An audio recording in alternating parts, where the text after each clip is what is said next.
नमस्कार प्रेक्षकांनो, तू हिरे माझा मितवा या मालिकेमध्ये आता अर्णव खाली आहे पाहून मामी ईश्वरीच्या रूममध्ये जातात आणि आता ईश्वरी निवांत झोपलेली असते. तेच पाहून मामी तिच्या कपाटाचं दार उघडतात आणि कपाटामध्ये फोटोची शोधाशोध सुरू करतात. आता मामी म्हणत असतात, कुठे ठेवलं बरं हिने फोटो, काय केलं असेल तिने या फोटोंचं, असं म्हणतच त्या कपाटातील सगळं सामान इकडे तिकडे करतच फोटो शोधत असतात. आता मात्र या मामी कपाटामध्ये फोटो शोधण्यामध्ये मग्नच असतात. आता त्यांना रूम मध्ये कोणी येईल का याची सुद्धा भीती उरलेली नसते. आता एवढ्यातच आजी, अर्णव आणि मामा तिथे येतात. आता मात्र मामींचं काही खरं नाही. आता ते तिथे आलेले असतात तरी सुद्धा या मामींना काही शुद्धच नसते. या मामीना ते फोटो शोधण्यामध्येच मग्न असतात. आता मामी अशा कपाटामध्ये वाकूनच पाहत असतात. तेवढ्यातच मामा पाठीमागून हाक मारतात, वल्लरी. त्यावेळेला मामी आता चांगल्या खडखडून जाग्या होतात. आता त्यांना कळतं की पाठीमागे हे आलेले आहेत. आता मामा म्हणतात, वल्लरी तू इथे काय करत आहेस? त्यावेळेला मामी एक अक्षर दोन जागी करत नाहीत. आता आजी सुद्धा म्हणतात, हो वल्लरी तू इथे काय करत आहेस बरं, काय शोधत आहेस? आता या मामी लगेच खोटं बोलायला सुरू करतात. आता त्या म्हणत असतात, दुसरं काय करणार आहे मी, ईश्वरीची तब्येत कशी आहे हेच पाहण्यासाठी मी इथे आले होते. त्यावेळेला मामा म्हणतात, हो का, तब्येत विचारायची होती, मग कपाटामध्ये काय शोधत होतीस बरं? आता इकडे राकेश आणि अंजली मंदिरामध्ये देवदर्शनासाठी आलेले असतात. आता अंजलीच्या हातामध्ये पूजेचं सामान असतं. आता ती चालत चालतच राकेशला म्हणत असते, किती दिवसांनी आज आपण असे मंदिरामध्ये आलोय ना बाहेर. आता घरी गेल्यानंतर पहिल्यांदा ईश्वरीला हा देवाचा प्रसाद देणार आहे, तिला लवकर बरं वाटायला हवं ना. आता अंजली आणि राकेश असं बोलत बोलतच रस्त्यावरून चालत असतात. एवढ्यातच दोन गुंड कुठून तरी येतात आणि अंजलीला आणि राकेशला जोराने आवळून धरतात. आता राकेश सुद्धा हळूच सोडा सोडा असं करत असतो. अंजली खूपच घाबरलेली असते.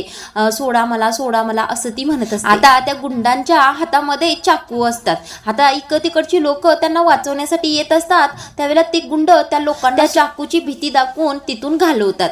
आता मात्र अंजलीला त्या चाकूची खूपच भीती वाटत असते. आता हा राकेश म्हणत असतो, हे बघा तुम्हाला मला काय करायचंय ते करा, पण तिला पहिल्यांदा सोडा. आता तो गुंड म्हणत असतो अंजलीला, चला पटकन तुमच्या अंगावर जे काही दागिने आहेत ते काढा, पटकन काढा असं म्हणून अंजलीला धमकावत असतो. त्यावेळेला राकेश आता अंजलीला म्हणत असतो, अंजली काढू नकोस, अजिबात दागिने काढू नकोस. आता तो गुंड राकेशच्या पोटावर जोराने मारतो. आता आई ग करून राकेश सुद्धा वागतो. आता हे सगळं नाटक या राकेशचंच असतं. फक्त या अंजलीला मूर्ख बनवायचं काम सुरू असतं या राकेशचं. आता राकेश असं आई ग करत आहे पाहून अंजली खूपच घायाळ होते आणि त्या गुंडांना म्हणते, नाही नाही नाही, त्यांना काहीही करू नका, मी सगळे दागिने देते.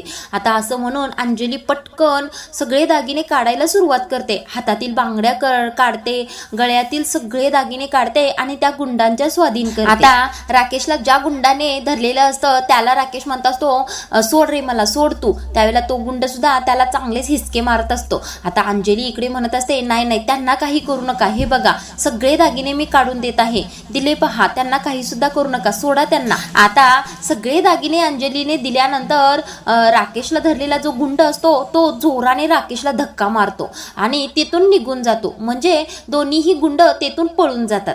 आता मात्र जाताना तो गुंड राकेशला जोराने ढकलून देतो आणि मगच पळून जातो. आता राकेश पडलेला असतो गाडीवर तिथेच. अंजली जाते आणि पटकन त्याला उठवते. आता हा राकेश उगीच नाटक करत त्या गुंडांच्या मागे धावल्याचं नाटक करत असतो. आता अंजली त्याला अडवते आणि राकेश म्हणत असतो, अगं तू गाडीत बस, मी त्यांच्या पाठीमागे जातो आणि तुझे दागिने घेऊन येतो. त्यावेळेला अंजली त्यांना अडवते. आता हा राकेश काही केल्याने ऐकत नाही. अंजली खूप अडवण्याचा प्रयत्न करत असते. अहो जाऊ नका, थांबा, ते गुंड तुम्हाला मारतील असं काहीही म्हणत असते. पण राकेश काही ऐकत नाही, कारण ते गुंड त्याचीच असतात ना.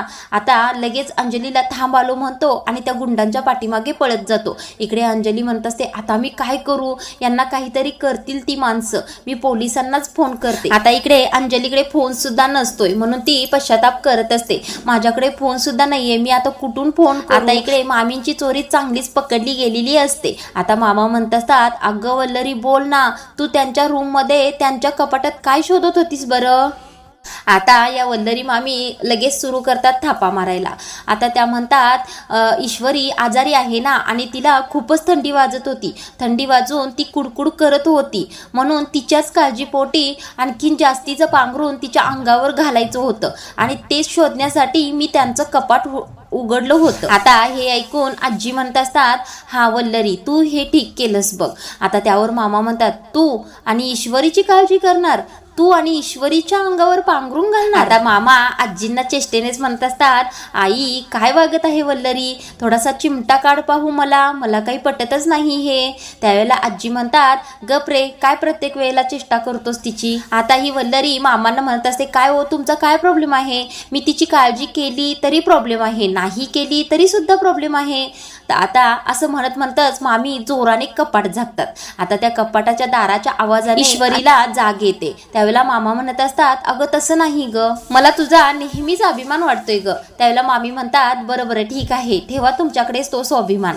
आता एवढ्यातच ईश्वरी उठून बसत असते. ईश्वरीला खूपच थकवा असतो. आता अर्णव ईश्वरीसाठी चहा घेऊन आलेला असतो.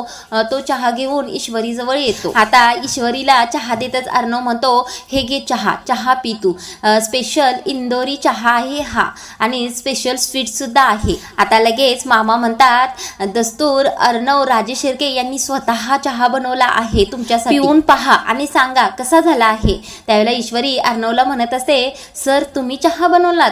त्यावेळेला अर्णव म्हणतो, पी आणि सांग कसा झाला आहे. आता ईश्वरी एक घोट चहाचा घेते आणि अर्णवकडे पाहून म्हणते, खूपच बढिया झाला आहे. आता अर्णव सुद्धा म्हणतो, बढिया झालाय ना.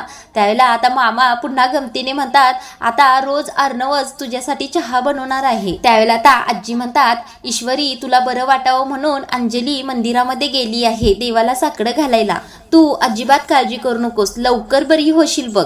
आता आजींचं हे बोलणं ऐकून ईश्वरीला खूपच बरं वाटत असतं आणि अर्णवच्या चेहऱ्यावर सुद्धा हसू असतं. या मामींच्या चेहऱ्यावर मात्र चांगलेच 12 वाजलेले असतात. आता त्या मामींना फक्त त्या फोटोंचंच पडलेलं असतं. आता इकडे राकेश त्या गुंडांच्या मागे धावत आलेला असतो आणि त्या गुंडांच्यावर चांगलाच चिडलेला असतो. आता ते गुंड हातामध्ये दागिने घेऊन किती जड आहेत कसले आहेत ते पाहत असतात. आता हा राकेश येतो आणि त्या गुंडाच्या कॉलरला धरतो आणि म्हणतो, काय रे किती पळवलं, एवढ्या लांब कशाला आलाय तुम्ही पळून, आणि खोटी लात मारायला सांगितली होती ना, खरं का मारलं तुम्ही मला. त्यावेळेला तो गुंड म्हणतो, सॉरी सर, जोशमध्ये झालं. त्यावेळेला आता राकेश त्याची कॉलर सोडतो आणि म्हणतो, चला पटापट ते दागिने द्या. खिशातील हात रुमाल काढतो आणि त्या हात रुमालावर सगळे दागिने जमा करतो. आता ते गुंड राकेशकडे पैसे मागत असतात चोरी करण्याचे. आता राकेश खिशातील पैसे काढतो आणि त्या चोरांना देतो आणि चला इथून निघा असं म्हणल्यानंतर ते गुंड तेथून निघून जातात. आता हा राकेश इतका वाईट असतो की स्वतःच्या बायकोचेच दागिने चोरतो. आता या दागिन्यांकडे पाहतच राकेश म्हणत असतो, चला आता 2-3 लाखाची तरी सोय पक्की झाली आहे. आता हा राकेश स्वतःला खूपच शहाणा समजत असतो आणि स्वतःशीच म्हणत असतो, डोकं असावं तर आपल्यासारखं. आता इकडे आजी वाटीतून दृष्ट काढण्याचं साहित्य घेऊन आलेले असतात ईश्वरीच्या रूम मध्ये. त्यावेळेला वल्लरीला म्हणत असतात, वल्लरी हे घे आणि ईश्वरीची दृष्ट काढ. आता या मामींना कुठे ईश्वरीचं बरं वाटत असतं म्हणूनच त्या मामी आजींना म्हणतात, मी दृष्ट काढू. त्यावेळेला आजी म्हणतात, अगं हो तुलाच सांगत आहे मी ईश्वरीची दृष्ट काढण्यासाठी. आता त्या मामी उगीच आजींना नाटक करून दाखवण्यासाठी ते दृष्ट काढण्याचं साहित्य घेतात आणि ईश्वरी समोर येतात. आता ईश्वरी तिथेच बसलेली असते, हातामध्ये ते साहित्य घेतात आणि ईश्वरीची दृष्ट काढायला सुरू करतात. आता मामी दृष्ट काढता काढता स्वतःच्या मनातच म्हणत असतात, ज्या बाईची सगळ्यात जास्त दृष्ट हिला लागणार आहे त्याच बाईला दृष्ट काढायला सांगत आहे ही ओल्ड लेडी. आता दृष्ट काढून झाल्यानंतर आजी म्हणतात, आता या मीठ मोहऱ्या जाळून टाकूया असं म्हणून आता तेथून रूम मधून आजी, मामा आणि वल्लरी मामी निघून जातात. आता अर्णव तिथेच थांबलेला असतो. आता ईश्वरी जवळ बसतो. आता अर्णव ईश्वरीला म्हणत असतो, मी सिंदूर चहा पिऊन झाला आहे का तुझा, आता पटकन गोळ्या घे. त्यावेळेला ईश्वरी म्हणत असते, सर मी गोळ्या घेते, आता मला बरं वाटत आहे पण मला पहिल्यांदा आईला भेटायचं आहे. आता अर्णव थोडासा चिडून म्हणत असतो, मी सिंदूर तुझं काय चाललं आहे बरं, तुला बरं वाटत नाहीये ना, मग तुला सारखं का बरं आईकडे जायचं असं वाटत आहे. आता ईश्वरी म्हणत असते सर मला आता बरं वाटत आहे आणि जर मी आईकडे गेलो आईला जर भेटलो तर मला आणखी जास्त बरं वाटेल. मी जाते ना, मी रिक्षाने जाते माझी मी. आता अर्णव म्हणतो काय मिस इंदोर काय हट्टीपणा करत आहेस हा? त्यावेळेला ईश्वरी म्हणते हो सर मी करत आहे हट्टीपणा. त्यावेळेला अर्णव म्हणतो हे बघ मिस इंदोर थोडंसं माझं ऐक, तुला बरं वाटलं की मी स्वतः तुझ्या आईकडे मी घेऊन जाईन. आता ईश्वरी पुन्हा म्हणत असते नाही सर माझं थोडं ऐका ना, मला जायचं आहे आईकडे, माझं महत्वाचं काम आहे तिच्याकडे. आता अर्णव म्हणतो काय चाललं आहे तुझं? हट्टीपणाचा पुरस्कारच तुला दिला पाहिजे बघ. तुला किती ताप आला आहे, तुला विकनेस आला आहे आणि तुला एकटीला आईकडे जायचं आहे.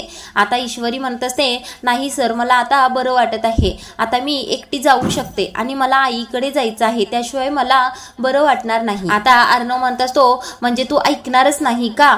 बरं ठीक आहे आपण जाऊया, मी घेऊन जाईन तुला तुझ्या आईकडे, पहिल्यांदा ही गोळी घे. आता अर्णव ईश्वरीला म्हणत असतो तू खूपच हट्टी आहेस तुझा हट्ट कधीच सोडत नाहीस. आता इकडे नम्रता आणि तिच्या आईची म्हणजे ईश्वरीच्या आईची तयारी सुरू असते. आता ईश्वरीची आई नम्रताला म्हणत असते अगं स्वेटर कानटोपी बॅग मध्ये ठेवला आहेस ना व्यवस्थित? त्यावेळेला नम्रता म्हणत असते हो हो ग आई सगळं व्यवस्थित ठेवलं आहे, तू काळजी करू नकोस. त्यावेळेलाच ईश्वरी आता आई अशी म्हणून हाक मारते. आता ईश्वरीची आई अगं ईश्वरी तू असं म्हणून ईश्वरीकडेच पाहत राहते. आता ईश्वरी हळूहळूच तिच्या आईजवळ येते. आता ईश्वरी येते आणि पटकन आईच्या गळ्यामध्येच पडते. आता तिची आई म्हणत असते अगं ईशू तू का आलीस इकडे? तुझी तब्येत बरी नाहीये ना? तुझ्याकडे नम्रता येणारच होती आज, तू कशाला घराबाहेर पडलीस? आता अर्णव म्हणत असतो काकू मीही तिला हेच सांगत होतो तुझी तब्येत बरी नाहीये, तू घरातून बाहेर पडू नकोस, पण ती किती हट्टी आहे तुम्हाला माहित आहे ना, ती अजिबात काही सुद्धा ऐकलं नाही माझं. आता ईश्वरीची आई म्हणते बरं ठीक आहे तुम्ही दोघं पहिल्यांदा बसा असं म्हणून आता ईश्वरीला खाली सोप्यावर बसवते. आता ईश्वरीची आई नम्रताला म्हणत असते नमो तू जा या दोघांच्यासाठी पाणी घेऊन ये बरं. आता ईश्वरीची आई म्हणत असते तिची थोडी तब्येत बरी नाहीये ना म्हणून तिला मला भेटावंसं वाटत असेल, बाकी काही नाही. त्यावेळेला आता ईश्वरी म्हणत असते आई ही कसली बॅग पॅक करत आहेस, कुठे जात आहेस तू? त्यावेळेला ईश्वरीची आई म्हणते अगं काही नाही ग, पुण्याचे एक स्पेशालिस्ट डॉक्टर आहे त्यांची अपॉइंटमेंट मिळाली आहे तुझ्या बाबांच्यासाठी, म्हणूनच मी आणि तुझे बाबा उद्या सकाळी पुण्याला निघालो आहे. आता हे ऐकून ईश्वरी म्हणते अगं आई उद्या सकाळी लगेच निघालात तुम्ही? त्यावेळेला ईश्वरीची आई म्हणते अगं हो उद्या जाणार आहे पण येऊ की परत 2-3 दिवसांनी लगेच. आता ईश्वरीची आई अर्णवला म्हणत असते तुम्ही बसा निवांत, मी तुमच्यासाठी चहा आणि काहीतरी खायला बनवते. त्यावेळेला आता ती जातच असते तेवढ्यातच ईश्वरी म्हणते आई मी सुद्धा येते तुला मदत करण्यासाठी. आता ईश्वरीची आई ईश्वरीला अडवत असते. त्यावेळेला अर्णव म्हणतो मिस इंदोर निदान इथे तरी स्वतःला आराम दे. त्यावेळेला आता ईश्वरीची आई म्हणत असते हो हो ईश्वरी तू येऊ नकोस, तू इथेच बस. त्यावेळेला अर्णव म्हणतो काकू मी तुम्हाला मदत करण्यासाठी येतो. त्यावेळेला ईश्वरीची आई म्हणते अहो तुम्ही मला मदत करणार? आता ईश्वरीची आई म्हणत असते जावईची मदत घ्यायची का? त्यावेळेला अर्णव म्हणतो मी तुमचा जावई नाहीये, मी तुमचा मुलगाच आहे. आता ईश्वरी अर्णवला म्हणत असते सर तुम्ही संध्याकाळपर्यंत इथेच थांबणार आहात का? नाही तुम्ही गेलात तरी चालेल, संध्याकाळी मला घ्यायला आलात तरी पण चालेल. त्यावेळेला आता अर्णव म्हणतो म्हणजे काय, मी इथेच थांबणार आहे संध्याकाळपर्यंत.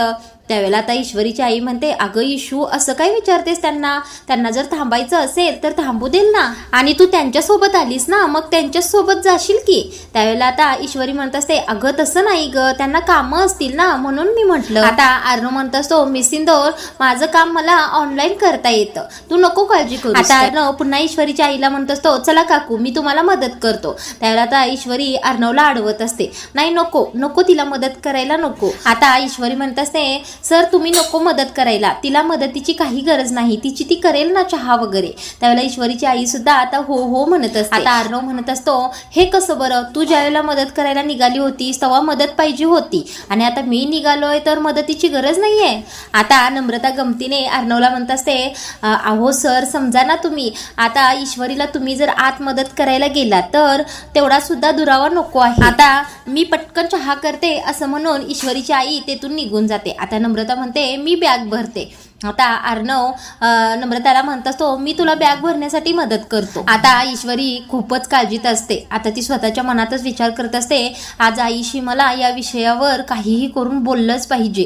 2 दिवस मी नाही वाट पाहू शकत. आता ईश्वरी असा विचार करूनच किचनमध्ये आईजवळ येते आणि तिच्या आईला म्हणत असते आई मला तुझ्याशी बोलायचं आहे. त्यावेळेला ईश्वरीची आई म्हणते अगं बोल ना मग. आता ईश्वरी आई असं म्हणून काहीतरी सांगण्याचा प्रयत्न करत असते. तेवढ्यातच ईश्वरीची आई म्हणत असते इशू तू माझ्यावर रागावली तर नाहीस ना. तुझ्या बाबांच्या रुटीनमुळे मला वेळच मिळत नाही ग. म्हणजे तुला ताप आला आहे हे मला माहिती झालं होतं पण तरीही तुला फोन करायला वेळ मिळाला नाही मला. त्याबद्दल रागवलीस का. त्यावेळेला ईश्वरी म्हणत असते अगं आई ते सगळं ठेव बाजूला मला तुझ्याशी खूप महत्वाचं बोलायचं आहे. आता बोल बाई बोल असं ईश्वरीची आई म्हटल्यानंतर ईश्वरी म्हणत असते अगं आई तुझा आणि अर्णव सरांच्या बाबांचा असं म्हणणार इतक्यातच अर्णव तिथे येतो. काकू पाहिलं ना तुम्ही हिला तिथे आराम करायला सांगितलं होतं आणि ती तरीही इथे आली आहे. आता ईश्वरीची आई म्हणते इशू ते बरोबर बोलत आहेत. इथे ओट्याजवळ उभारण्याची काय गरज आहे बरं. बाहेर जाऊन निवांत बस मी आलेच लगेच चहा घेऊन. आता मात्र इथे ईश्वरी खूपच चिडते अर्णववर. अर्णवला म्हणते सर सारखं सारखं माझ्या पाठीमागे काय असतं तुमचं. 2 मिनिटं माझ्या आईशी मला बोलून सुद्धा देत नाही तुम्ही. आता ईश्वरीच्या या बोलण्याचं अर्णवला खूपच वेगळं वाटत असतं. आता ईश्वरीची आई मात्र ईश्वरीवर खूपच चिडते. आता ती म्हणत असते अगं ईश्वरी काय बोलतेस तू आणि ही तुझी कोणती भाषा आहे नवऱ्याबरोबर बोलण्याची. अगं त्यांना तुझी काळजी वाटते ना म्हणूनच ते येतात तुझ्या पाठीमागे. आता अर्णव म्हणतो हा बरोबर आहे आणि मी कुठे म्हटलंय आईशी बोलू नको म्हणून. त्यावेळेला ईश्वरी म्हणते हा सर बरोबर आहे तुम्ही थोडा वेळ बाहेर बसा मी लगेच आईशी बोलून येते. आता अर्णव म्हणतो काही सिक्रेट आहे का तुमच्या दोघींचं. असं सिक्रेट जे मला नाही कळालं पाहिजे. त्यावेळेला ईश्वरीची आई म्हणते नाही हो असं काही सुद्धा नाहीये आमच्या दोघींमध्ये. हिचं काय उगीच काहीतरीच असते तुम्ही लक्ष देऊ नका. इशू चला तुम्ही दोघंही बाहेर चला मी पटकन चहा घेऊन येते. आता अर्णव सुद्धा ईश्वरीला म्हणत असतो चल बाहेर चल.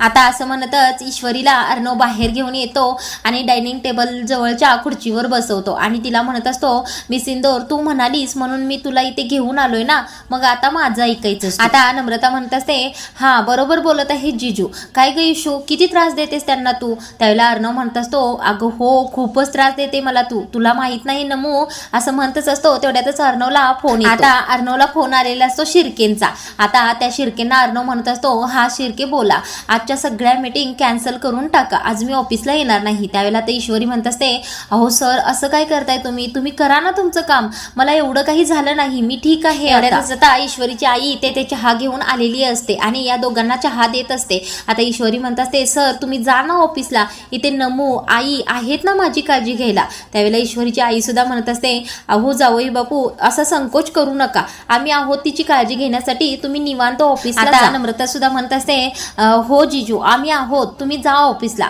त्यावेळेला अर्णव म्हणत असतो अहो तुम्ही आहातच पण त्यावेळेला आता लगेच ईश्वरी म्हणते अहो सर तुम्ही काय पण म्हणताय तुम्ही जा ऑफिसला बरं. आता ईश्वरीचं हे वागणं पाहून अर्णव म्हणत असतो मला तू इग्नोर करत आहेस म्हणजे तू मला अवॉइड करत आहेस असं का वाटत आहे बरं मला. मी सिंदूर मला असं का वाटत आहे की मी तुला इथे नको आहे. त्यावेळेला नम्रता लगेच म्हणते हो हो जीजू मला सुद्धा असंच वाटत आहे. आता अर्णव लगेच म्हणतो हा ठीक आहे मला आठवलं आता तुला या दोघींच्या समोर दादागिरी करायची असेल खूप बडबड ओरडून बडबड करायची असेल ना आणि मी असल्यावर तुला ही करता येणार नाही बरोबर ना म्हणूनच तुला मी इथे नको आहे. त्यावेळेला ईश्वरीची आई म्हणते हे मात्र अर्णव तुम्ही बरोबर बोलला. आता अर्णव म्हणत असतो ईश्वरीला बरं असू दे घे चहा घे. आता एवढ्यातच अर्णव खिशातून थोडे पैसे काढतो आणि ईश्वरीच्या आईला देतच म्हणतो काकू हे थोडे पैसे आहेत तुमच्याजवळ ठेवा. आता ईश्वरीची आई म्हणत असते अहो कशासाठी हे पैसे नको मला. त्यावेळेला अर्णव म्हणत असतो अहो काकू उद्या बाबांना घेऊन हॉस्पिटलला जाणार आहात ना त्यावेळेला तिथे तुम्हाला पैशांची गरज लागेल त्यावेळेला वापरा हे. आता ईश्वरीची आई म्हणत असते नको आता पैसे नको आधीच तुम्ही आमच्यासाठी खूप काही केलं आहे आता हे आणखी नको. आता अर्णव ईश्वरीच्या आईला समजून सांगत असतो तसंही मी तुमचा मुलगा आहे ना त्याच्यामुळे हे पैसे घेताना कुचराईपणा करू नका घ्या तुम्ही पैसे आणि तसेही तुमच्या मिठाईच्या दुकानावर माझा डोळा आहे. आता ईश्वरीची आई हसतच बरं ठीक आहे म्हणते आणि ते पैसे घेते. त्यावेळेला आता अर्णव म्हणतो काका झोपले आहेत का मी त्यांना भेटायला जाणार होतो. त्यावेळेला ईश्वरीची आई म्हणते हो आरामच करत आहे आहेत, पण चला ना मी घेऊन जाते तुम्हाला. आता अर्णव तिकडे बाबांना पाहण्यासाठी जातो. तेवढ्यातच नम्रता ईश्वरीच्या शेजारी येऊन बसते आणि म्हणते, इशू काय झाले ग, नेमकं काहीतरी बिनसलं आहे, सांग बरं पटकन. त्यावेळेला ईश्वरी म्हणत असते, अगं नाही ग, काही नाही, तापामुळे फक्त थोडीशी थकान आली आहे. त्यावेळेला नम्रता म्हणत असते, हा थकान आली का, बरं ठीक आहे, चहा पी म्हणजे तुझी थकान निघून जाईल. आता मात्र ईश्वरी स्वतःच्या मनातच विचार करत असते आणि खूपच काळजीत असते. ती म्हणत असते, सर तुम्ही जोपर्यंत इथे आहात तोपर्यंत मी आईशी बोलूच शकणार नाही, हे तुम्हाला कसं कळत नाही बरं, आणि आईशी मला बोलल्याशिवाय माझं मन शांत होणार नाही. तोपर्यंत तिकडे अंजली राकेशची वाट पाहत असते आणि म्हणत असते, कुठे गेले हे, यांना त्या गुंडांनी काही केलं तर नसेल ना. आता अंजली अशी काळजी करत असते. तेवढ्यातच राकेश तिथे येतो. आता राकेशला पाहून अंजली खूपच घाबरलेली असते. ती म्हणत असते, तुम्हाला त्या गुंडांनी काही केलं तर नाही ना. त्यावेळेला राकेश म्हणत असतो, नाही नाही, मला त्यांनी काही केलं नाही, पण ते मला सापडले नाही ग, ते माझ्या हातातून निसटले. आता अंजली म्हणत असते, अहो असू दे हो, जाऊ दे, काय जायचं ते, तुम्ही व्यवस्थित आहात ना. त्यावेळेला राकेश म्हणत असतो, अगं मी ठीक आहे, पण तुझे दागिने गेले ना एवढे महागाचे. आता अंजली म्हणत असते, त्या दागिन्यांची आपण पोलीस कंप्लेंट करूया. त्यावेळेला राकेश म्हणतो, बरं ठीक आहे, तुला पहिल्यांदा घरी सोडतो आणि मग मी पोलीस कंप्लेंट करायला जातो. आता अंजली बरं ठीक आहे म्हणून गाडीकडे जायला निघते. आता हा राकेश सुद्धा तिच्या पाठोपाठ जात असतो. आता अंजली गाडीचा दरवाजा उघडत असते आणि इकडे राकेश खिशामधील गाडीची किल्ली काढत असतो. तेवढ्यातच जो रुमाल त्यामध्ये दागिने बांधलेले असतात तो रुमाल खाली पडतो आणि आता तो रुमाल कसा उघडावा याच काळजीमध्ये तो राकेश असतो. आता पटकन तो दागिन्यांचा रुमाल तो उचलून खिशात घालतच असतो. एवढ्यातच अंजली मागे पाहते. आता तोपर्यंत इकडे अर्णव ईश्वरीला घेऊन घरी आलेला असतो. आता ईश्वरी गाडीमध्ये बसूनच विचार करत असते, आज सुद्धा आईशी बोलणं माझं झालं नाही. आता 2 दिवस ती पुण्याला जाणार आहे. आता काय करू बरं, मी कसं समजून घेऊ की त्या दिवशी नेमकं काय घडलं होतं. आता ईश्वरी खूपच विचारांमध्ये मग्न असते. तेवढ्यातच आता अर्णवचं लक्ष जातं ईश्वरी. आता अर्णव ईश्वरीच्या डोळ्यासमोर चुटकी वाजवतो आणि मिस इंदोर अशी हाक मारतो. आता अर्णव म्हणत असतो, मिस इंदोर आपण पोचलो आहोत, चल आपण घरामध्ये जाऊया. आता ईश्वरी गाडीमधून उतरत असते. तेवढ्यातच अर्णव म्हणतो, मिस इंदोर तू आज शांत शांतच आहेस, काही झालं आहे का. आता मात्र ईश्वरी काहीच बोलत नाही आणि आजचा भाग इथेच थांबवला आहे. पुढचा भाग एकदम जबरदस्त होणार आहे. तो म्हणजे अर्णव स्वतःहून राकेशकडे जातो आणि मी सकाळी जे काही तुमच्याशी वागलो त्याबद्दल सॉरी असं म्हणत असतो आणि राकेशला मिठी मारत असतो. आता मारता मारताच हात खाली घेता घेता त्याच्या खिशामध्ये काहीतरी लागतं. आता अर्णवला संशय येतो. अर्णव खिशामध्ये हात घालतो आणि पटकन अंजलीचे दागिने बाहेर काढतो. अंजली सुद्धा तिथेच असते. आता या राकेशचा चोरीचा प्रकार सगळा अंजली समोर आलेला असतो. आता अर्णव ईश्वरीला म्हणत असतो, त्या राकेशचा सगळा डाव मी उलटून टाकला आहे. आता अर्णव ईश्वरीला हे सांगतच असतो. तेवढ्यातच ईश्वरीच्या पायाजवळ एक फोटो पडलेला असतो. तो दिसतो अर्णवला. आता अर्णव त्या फोटोकडे पाहतच म्हणतो, मिस इंदोर हे काय आहे. त्यावेळेला आता ईश्वरी पटकन त्याच्या हातातून तो फोटो हिसकावून घेते आणि पाठीमागे लपवते. त्यावेळेला आता अर्णवला ईश्वरीचं वागणं खूपच वेगळं वाटत असतं. आता इथून पुढच्या भागांमध्ये आपल्याला पाहायला मिळणार आहे की ईश्वरीच्या आईने खरंच अर्णवच्या आणि अंजलीच्या बाबांना नादी लावलेलं असतं किंवा त्यांच्या संसारामध्ये विष कालवलेलं असतं. आता हे सत्य जाणून घेण्यासाठी पुढील भाग पाहणे गरजेचे आहे. तर हा रिव्ह्यू तुम्हाला आवडला असेल तर व्हिडिओला एक लाईक आणि चॅनलला सबस्क्राईब करा.